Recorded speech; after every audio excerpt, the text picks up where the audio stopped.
Hi, my name is Gibson, and I'm the creator of the Personal Development School. This is your daily breakthrough video, and in this video, I want to talk to you a little bit about what dismissive avoidants often do in their spare time.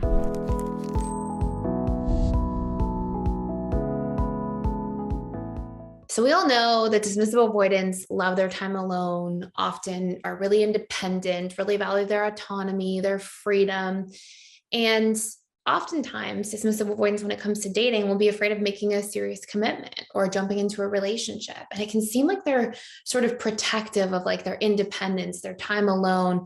And it may even be like their time with their friends or things like that, but they tend to really barricade around, their time. And, when we look at this from a personal growth perspective, it's like, when they're spending time alone, what are they actually doing? Or is this their opportunity to really grow and heal? Like, what are they doing in that time alone? So something that's really important to recognize first and foremost is the difference between spending time alone and spending time being with yourself. I think fearful avoidance can really relate to this as well.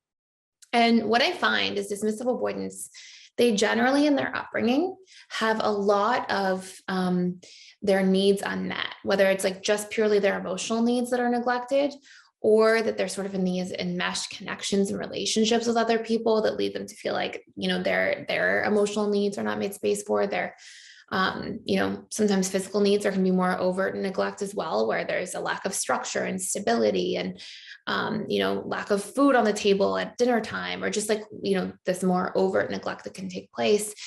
But as a result, everything that we are imprinted with in our childhood, all the ways that our needs are treated, our feelings are treated, these actually ingrain some of the subconscious patterns for how we learn to treat the relationship to ourselves. So when dismissive avoidants are spending all this time alone, they're usually still in a state of self-neglect. And what they're essentially doing in their time alone is trying to get into, they're in like survival mode, and they're trying to self-soothe at like a baseline, like security, stability, sort of level. And so a lot of times when DAs are like really trying to spend time alone, and it's like, what are they doing at home? And they're just, watching movies for 5 hours, or they're just in that time alone reading books and not really speaking to anybody, or they are kind of shutting the world out. So much of that is because if they're in sympathetic nervous system mode throughout the day, which they are a lot, and then you combine that with a shrunken emotional bandwidth, they're kind of operating in this like teetering state of burnout, right? They're like just on the edge of being in this like full sort of scale burnout. And so they're constantly trying to re-regulate.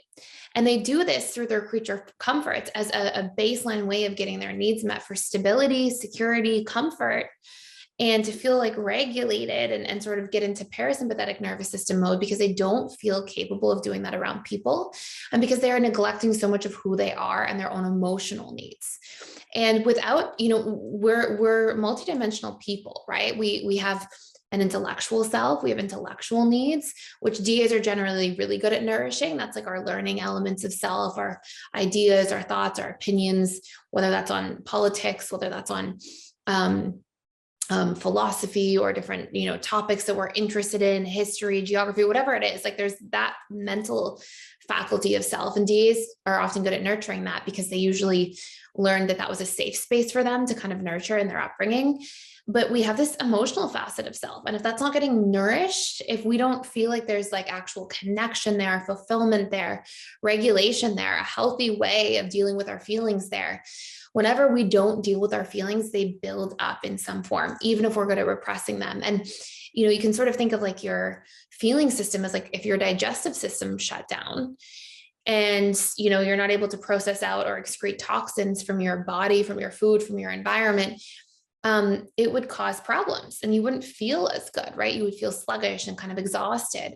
And the same thing happens when we have a lot of emotions that we're intaking and still feeling, because DAs can feel their emotions, but when they do, they just tend to shove them right down. And so when we have these sorts of dynamics, this obviously bleeds into how they spend their time alone. And a lot of it isn't to unpack their emotions, to work on self-growth or getting into emotional harmony with self, but instead to just soothe and get back into parasympathetic nervous system mode, just get back into baseline where they can kind of feel rested and recharged. And they often don't feel comfortable and safe doing that around the company of other people, because that emotional part of themselves, that vulnerable part of themselves, that part of them that has to soothe through just taking it easy or not doing much, or, you know, playing a video game or watching a movie or things like that. They're often like kind of judging that part of themselves as well. So they don't want other people to see it. So it creates this kind of compounding issue in connection to other individuals. So this is a lot of what DAs are doing in their spare time. And it's really important to realize some of the shadow patterns here, like to pay attention to the fact that if you were neglected in your upbringing, you're still neglecting yourself. Even though you value your freedom and autonomy, it's usually just to soothe and be in this kind of survival mode, not to grow, not to heal, not to explore or create. And it can be in some ways for DAs, but a lot of the times it's more this like survival mechanism. And you want to be able to get out of that state and move beyond that in your life, because that's where the richness of life really happens. Like true fulfillment happens, whether it's in connection, whether it's through experiences. So it's a really important thing to do. And it happens from reprogramming and also learning how to do somatic processing and nervous system regulation work. I have a whole course on that you can check out for free in a lot of detail about how to process your emotions, feel your emotions, get back in touch with them again, and then also regulate your nervous system state. So you're not in this like subtle fight or flight state all the time. And you can actually feel more rested and feel more recharged as like your baseline, instead of some kind of system you're trying to get back into at the end of the day after work all the time. And it helps with burnout, helps with a lot of different things long-term. So anyways, I hope this all makes sense. Thank you for watching. If you want to check out an attachment style quiz and see where you're at, you can use a link below as well. And that's it for today. Thanks for being here. Please subscribe to this channel if you haven't already and you hang out here sometimes. I would love for you to be a subscriber, and I'll see you in tomorrow's video.